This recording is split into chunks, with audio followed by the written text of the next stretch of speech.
We are with Magpie's thoughts. I realized that one of the problems I was having, and perhaps this is just me pondering in my Magpie's thoughts, is that there are only so many types of thoughts you've seen.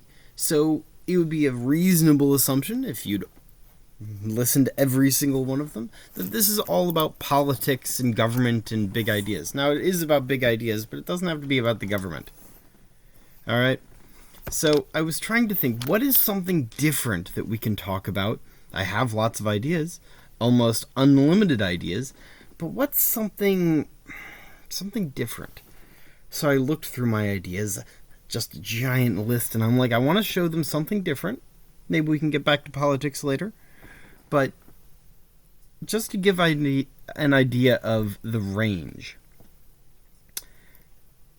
And that's when I remembered that I had this idea about sports. So here we go. If there was intro music, it's playing in your head right now. Alright. So I wanted to ponder what a perfect sport would look like. How would it be played? How would we do it? And most of all, if we're talking about perfect is such an obnoxious word, but let's play around with the concept, because I think one of the problems we have with sports is we're not willing to articulate the challenges in both creation and, unless you're not a fan, and that's how it's viewed, you can't critique sports. The sport itself, not the fan base, not a team, but if you say, I don't like this thing about this sport, then you're just not a fan. But if we're saying there's no such thing as currently a perfect sport, and ponder what would a perfect sport look like, I think we can kind of summarize it to a few basic tenets. And for me, there are three, and they're all connected. For me, it comes down to, is it expensive? Is it cheap? It shouldn't cost a lot. 2, is it inclusive? And how kind of global can I play this game? Is it a game that can be played anywhere? Is it a sport that can be played anywhere? And obviously these ideas are connected. Now I'll show you how. Let's say we're talking about inclusivity, right? So inclusive has a lot of different connotations to it. But first we should think, okay, can anyone play this sport? Well, anyone can play any sport, except because we're talking about perfect, we're going to be very tough on that term. And so there are 2 groups that are going to come up right away that are going to be the first challenges. The first is different parts of the disability community, different communities, and the other one is people who are not rich. Totally different groups, totally different challenges, but let's start with what we mean when we say disability. Now, you can talk to me all you want about wheelchair basketball, and it is a great sport. But it's not the same sport that the NBA plays. They're similar, they're clearly related sports, but they do have different rules. So they're separate. And another way to think about it is, if somebody wins a game of wheelchair basketball, we don't say that that's part of the same league that they are winning, right? This isn't the same as a regular basketball league. They're separated. And that's fine. But if we're looking for perfect, we should be able to include as many people as possible in the initial thing, which also means it should be able to be gender neutral. Now, I'm sure there are people saying, well, yeah, maybe. I don't know why that's a goal. It sounds like you're going to make a boring sport. Well, I mean, right, and an inclusive sport should also not be boring to watch. So that's part of it too. I'm not saying every single person in the world can play this sport at Olympic level. Remember, we don't have a sport yet. We're just critiquing sports. But I'd like to point out the difference between something like hockey and something like running track. To be able to play hockey, you already need a skill set of ice skating, right? You already need to be able to do that. So if somebody, maybe they never learned, this isn't even a disability piece, maybe they just never learned how to be on skates, well, then they can't progress to hockey. It's that, right? That's one of the challenges. If you make the sport have these kind of extra layers of challenge, then less people can play. We can talk about culture and how in certain places of the world everybody learns how to ice skate, and absolutely, and I agree. But these are parts of the factors. And so we also have this idea that not every person can handle a full contact sport. I'm going to be making fun of hockey a lot. I can feel it. Okay. Let's go on to the financial piece, because that's also inclusivity. If the only person who can play the sport is somebody who's rich, and it's like, oh, you mean really good players, like Olympiads are just dropping money. Sure, I mean, if you're at the Olympics and that's your level, you're pouring money into everything, right? Everything gets a lot of money, and that's because your shoes are expensive and your training is expensive and the treadmills you run on to evaluate you, everything's expensive when you get to that level, but you can run pretty cheap. It's always fun when this thing blinks out and you're going to get a random slide of my screensaver.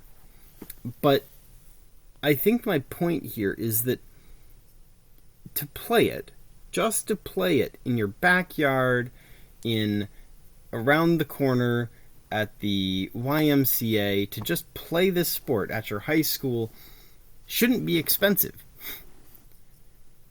And the reason it's expensive has to do with the sport.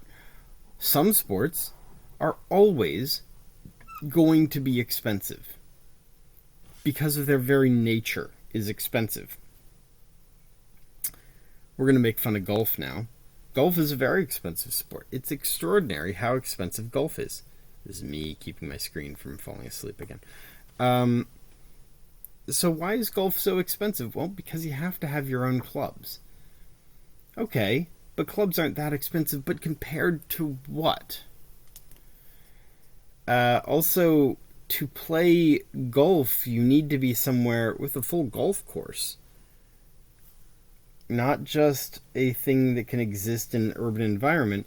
These are expensive, and they're not free to play. It's not like a basketball hoop or a field that you can start playing soccer or tennis on. Most golf courses charge because they're tough to upkeep. Again, it's no judgment on why it's expensive. It's the design of the game itself that makes these things expensive. And so we start seeing a lot of problems here, right? Now, we can even break down what makes a sport expensive, right? We have the cost to build and maintain the sport.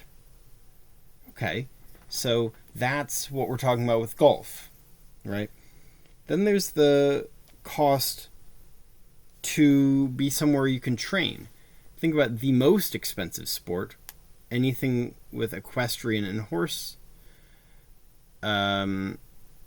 riding, any of these kind of things, right? Because now, even if the place you perform is actually not that big compared to some sports, to train, you need to be on a giant location where the animals can live and can do more than just be trapped into a box, right? They need everything they need. And so then you have, well, what do you need individually? Well, if you're a gymnast, you need leotards.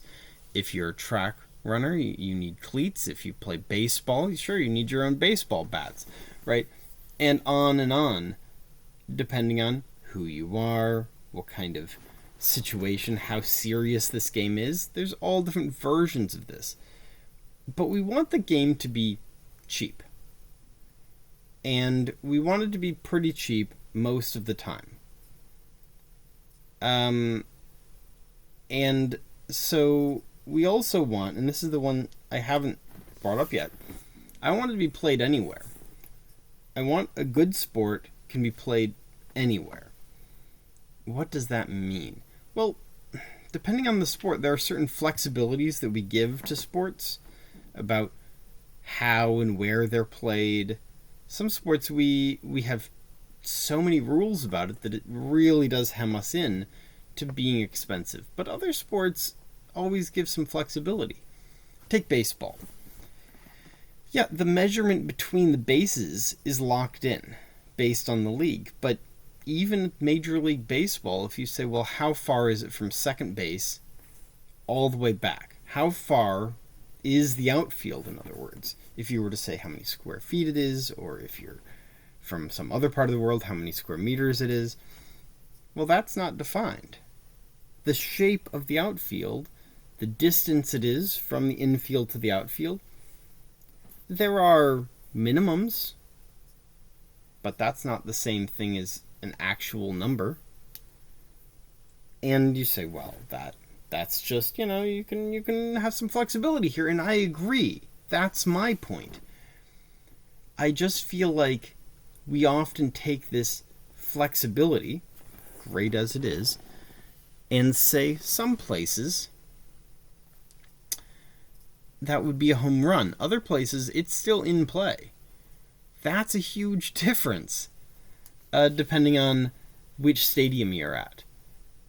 And I think if we're willing to say that the actual physical configuration of the playing field can change, well, what else can change? Well, let's go over to tennis. In tennis, we have one set of ranking professional tennis players, and they play on 3 different surfaces. So they play on clay, they play on grass, and they play on hard man-made materials, right? Asphalt and other harder things that make the ball bounce faster. So we have this kind of, how are these the same league? Well, they are. That's just what it is. These are all the same sport. And if we're willing to say the shape can change in some sports of the field, and we're also willing to say in other sports that the material you're playing on changes, well, that's kind of a big deal. And if we combine them, then maybe we can play a sport anywhere. Now, when we talk about inclusive, we also have to acknowledge that the audience is part of what it means to be inclusive. Look, I like disc golf, but it is a terrible sport to watch. It's meant to be played.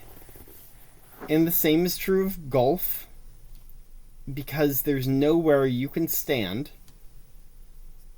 there's nowhere you can sit to watch the entire thing, because it doesn't play that way, right?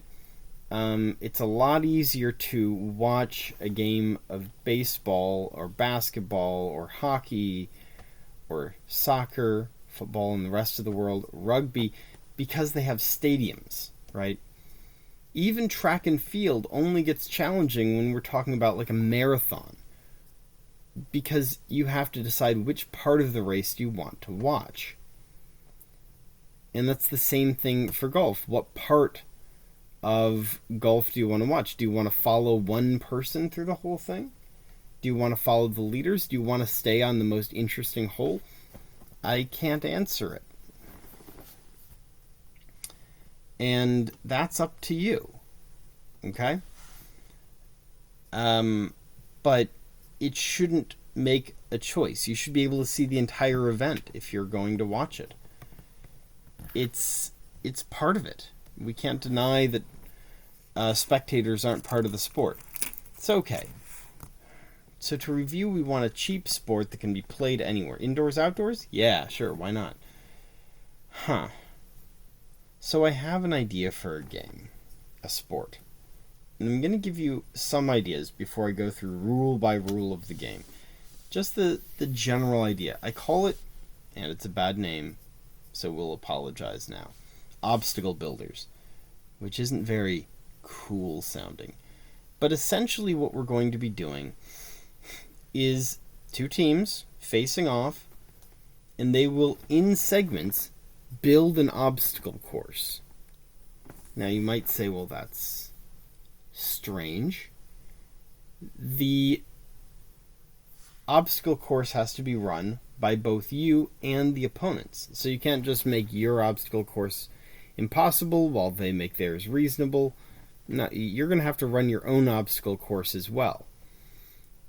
And each section of time, again, I'm not trying to get too deep here, you will be adding a section to the obstacle course. So you'll have to continually run the first part of the obstacle course. Now, how many people are involved? A lot, actually. Teams are decent size. But what makes it more interesting is that coaches can't play. Okay? What does that mean?